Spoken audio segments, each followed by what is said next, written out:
Hello dear friends, welcome to Brain Booster. Friends, यहाँ पे आज हम बात करने वाले हैं यूपी टेट और सुपर टेट से रिलेटेड क्वेश्चंस, जो कि करंट अफेयर्स के भी कुछ क्वेश्चंस हैं और जीके जीएस के भी क्वेश्चंस हैं। और ये क्वेश्चंस जो सभी प्रतियोगी परीक्षाएं होती हैं उनके लिए बहुत महत्वपूर्ण है, और स्पेशल यूपी टेट और सुपर टेट के लिए तो है ही क्वेश्चन। तो हम सबसे पहले एक एक करके इसके बारे में बात करेंगे और फिर उसके बारे में भी जानने का पूरी कोशिश करेंगे। तो सबसे पहले यहाँ पे हम पहला क्वेश्चन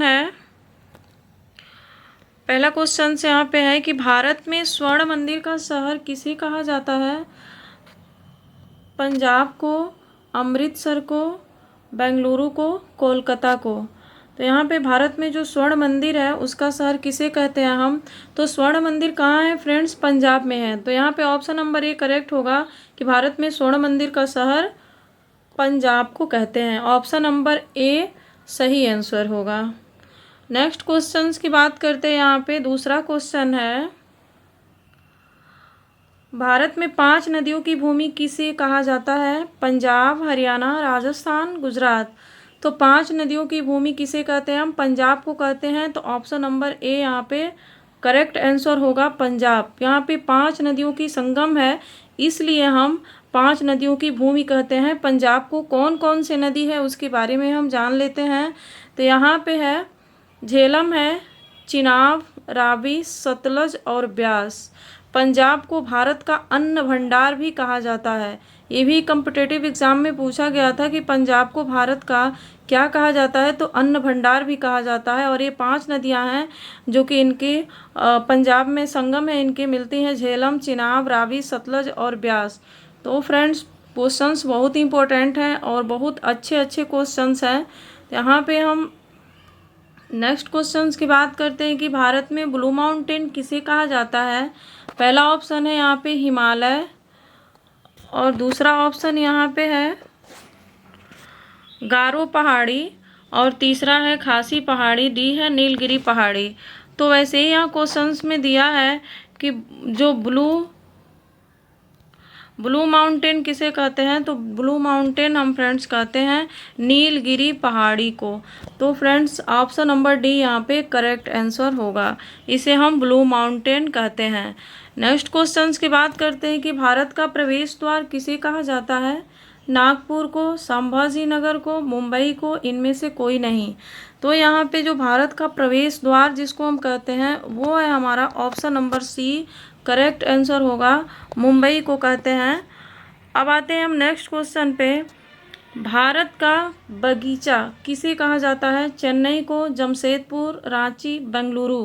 तो यहाँ पे फ्रेंड्स, जो भारत का बगीचा है उसे हम किसे कहते हैं? तो भारत का बगीचा ऑप्शन नंबर डी, बेंगलुरु को कहते हैं। Option number D is the correct answer. अब आते हैं यहाँ पे नेक्स्ट क्वेश्चन, भारत में महलों के नाम से प्रसिद्ध है पटना, लखनऊ, जयपुर, कोलकाता। तो यहाँ पे जो भारत में महलों के नाम से जो प्रसिद्ध है वो है Kolkata. Option number D is the correct answer. Friends, यहाँ पे कंफ्यूज होके जयपुर ना लगाइएगा, यहाँ पे करेक्ट आंसर कोलकाता होगा।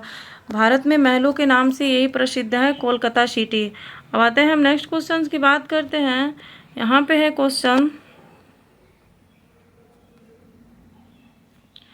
हाल ही में भारत के किस शहर को विश्व शिल्प शहर का दर्जा दिया गया है? भुवनेश्वर को, श्रीनगर को, बेंगलुरु को, वाराणसी को।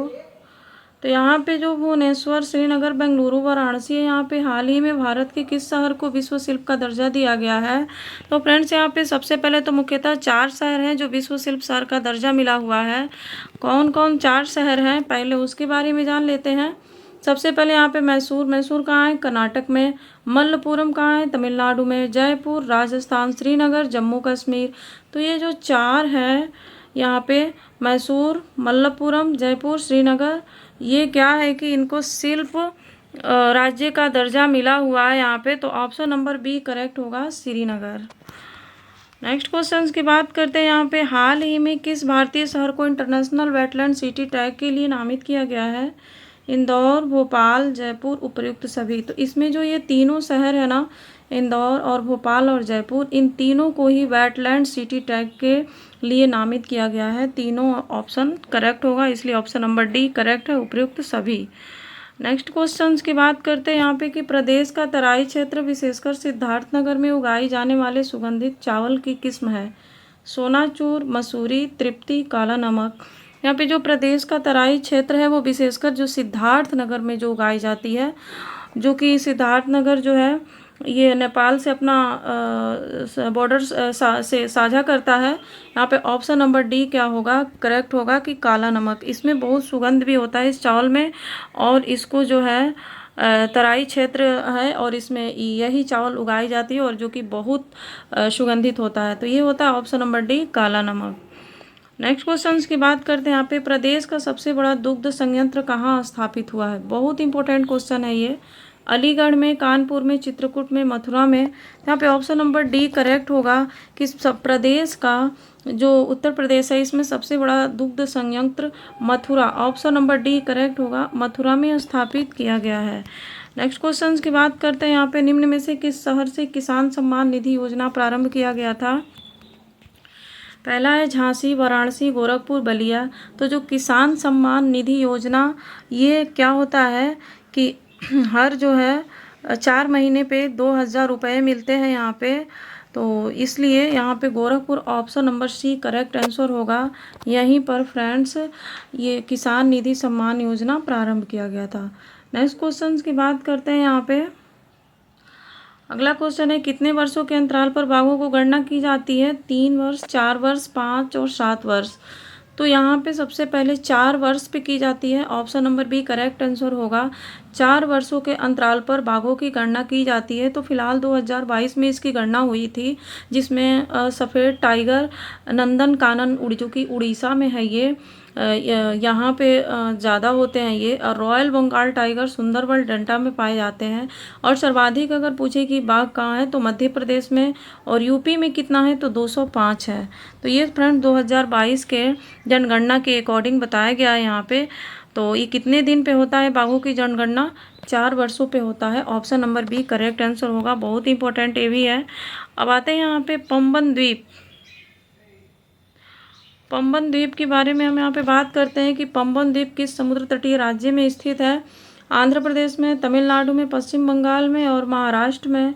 तो जो पंबन द्वीप है वो कहाँ पे है, तमिलनाडु में, ऑप्शन नंबर बी करेक्ट होगा। लेकिन हम इसके एक एक करके डिटेल में बात कर लेते हैं। पंबन द्वीप तो है तमिलनाडु में, आंध्र प्रदेश में है श्रीहरिकोटा द्वीप, और तमिलनाडु में है पंबन द्वीप। पश्चिम बंगाल में है गंगा सागर द्वीप या न्यू मोरे द्वीप है। महाराष्ट्र में सलसेट द्वीप है, जो कि यह भारत का सबसे आबादी वाला द्वीप है, क्योंकि इसी द्वीप के जो है मुंबई शहर बसा हुआ है इसी द्वीप पर। तो फ्रेंड्स आई होप क्वेश्चंस अच्छा लगा होगा। ये जो है यहाँ पे जो पंबन द्वीप पूछ रहा है, ये option number B correct answer होगा, तमिलनाडु। नेक्स्ट क्वेश्चंस की बात करते हैं यहाँ पे। भारत का कौन सा पर्वत क्षेत्र अत्यधिक खनिज के लिए जाना जाता है। तो यहाँ पे है सतपुड़ा, विंध्याचल, पश्चिमी रेंज, नीलगिरी। तो यहाँ पे जो हमारी अरावली पर्वत है ना, और विंध्याचल पर्वत, वहीं पे क्या होता है कि अत्यधिक जो है अधात्विक जो खनिज है वो वहाँ से बहुत पर्याप्त मात्रा में पाया जाता है। अधात्विक खनिज वो होती हैं जैसे कि घरों में हम इस्तेमाल करते हैं, जैसे कि संगमरमर हो गया, और फिर जो है जिप्सम हो गया। ये सब चीज़ें जो है होती है ना, ये अधात्विक खनिजों के अंतर्गत आती है। तो ये हमें सबसे ज़्यादा अगर हमें सर्वाधिक पर्याप्त होता है विंध्याचल पर्वत से, जो कि सतपुड़ा पर्वत के रेंज में है। अब आते हैं फ्रेंड्स नेक्स्ट क्वेश्चन की बात करते हैं यहाँ पे। करेवा मृदा जिसका निर्माण हिम के द्वारा हुआ है किस फसल के लिए लाभकारी होता है। सेब के लिए, मसाले के लिए, केसर के लिए, जायफल के लिए। तो जो करेवा मृदा होता है ना, वो कश्मीर में पाया जाता है, और कश्मीर में जो है वहाँ पे केसर सबसे ज़्यादा होता है। तो करेवा मृदा के लिए केसर बहुत उपयुक्त होता है, और यहाँ पे केसर फसल अत्यधिक होती है, और ये कहाँ होती है, जम्मू कश्मीर में। अब आते हैं यहाँ पे हम नेक्स्ट क्वेश्चन की बात करते हैं कि विश्व की सबसे लंबी प्रवाल भित्ति किस महासागर में पाई जाती है। अटलांटिक महासागर, हिंद महासागर, प्रशांत महासागर या आर्कटिक महासागर। तो विश्व की जो सबसे लंबी प्रवाल भित्ति की बात करता है, तो यहाँ पे विश्व की सबसे लंबी प्रवाल भित्ति ग्रेट बैरियर रीफ है जो कि ये कहाँ ऑस्ट्रेलिया के समीप है, कोरल सागर में और प्रशांत महासागर में। सागर पूछे तो कोरल सागर, और अगर महासागर पूछे तो प्रशांत महासागर में, और निकट पूछे तो ऑस्ट्रेलिया के समीप में। तो यहाँ पे हमारा option number C correct answer होगा कि प्रशांत महासागर में विश्व की सबसे लंबी प्रवाल भित्ति पाई जाती है। आई होप फ्रेंड्स क्वेश्चंस आपको समझ में आ रहे होंगे। नेक्स्ट क्वेश्चंस की बात करते हैं यहाँ पे कि विषुवत रेखा और प्रधान या उत्तर रेखा एक दूसरे को विभाजित करते हैं फ्रांस में, या फिर हिंद महासागर में, और फिर फ्रेंड्स यहाँ पे अटलांटिक महासागर में, या मोरक्को में। तो सबसे पहले यहाँ पे हम बात कर लेते हैं कि जो विषुवत रेखा है यानी 0 डिग्री अक्षांश, जैसे कि यहाँ पे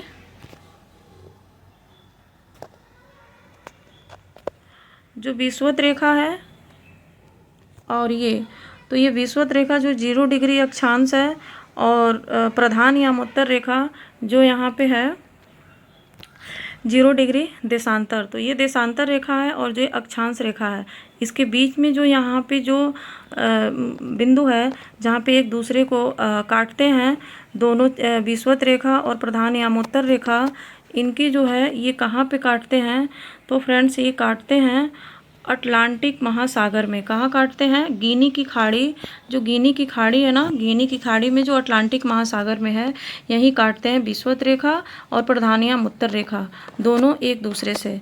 अब आते हैं हम नेक्स्ट क्वेश्चन की बात करते हैं कि गंगा किस नदी से मिलकर मेघना का निर्माण करती है? दामोदर, हुगली, जमुना, तीस्ता। तो फ्रेंड्स यहाँ से गंगा नदी आती है और यहाँ से ब्रह्मपुत्र नदी आती है। तो जो यहाँ पे मिलन होती है ना दोनों की, वहाँ पे पश्चिम बंगाल में, तो यहीं पे जमुना के नाम से जाना जाता है। तो मेघना का निर्माण करती है Jamuna. Option number C correct answer होता है, पश्चिम बंगाल में। तो अब नेक्स्ट क्वेश्चन की बात करते हैं यहाँ पे, भारत की समुद्र सीमा किस शहर से मापी जाती है? कन्याकुमारी से, मुंबई से, कोलकाता से, चेन्नई से। तो यहाँ पे जो हमारा भारत का मैप होता है ना फ्रेंड्स, यहाँ पे चेन्नई है। तो यहीं से जो है हमें क्या होता है कि जो समुद्री सीमा है वो मापी जाती है चेन्नई से। ऑप्शन नंबर डी हमारा करेक्ट आंसर होगा कि समुद्री सीमा किस शहर से मापी जाती है? चेन्नई से मापी जाती है। नेक्स्ट क्वेश्चन की बात करते हैं, लास्ट क्वेश्चन है, दिन और रात की घटना पृथ्वी को कौन से गति के कारण होता है? परिभ्रमण, घूर्णन गति, परिभ्रमण गति और उपरोक्त सभी। तो यहाँ पे परिक्रमण गति से नहीं होगा और परिभ्रमण गति से भी नहीं होगा, यहाँ पे होगा option number B correct answer होगा कि घूर्णन गति के कारण। क्योंकि पृथ्वी जो हमारी है ना, वो अपने अक्ष पर जब घूमती है तो जो आगे साइड होती है ना, और जो उसकी फ्रंट होती है उस पर जब सूर्य की किरण जब जाता है ना, तो वो दिन होती है, और जो बैक साइड होता है वहाँ पे रात होती है।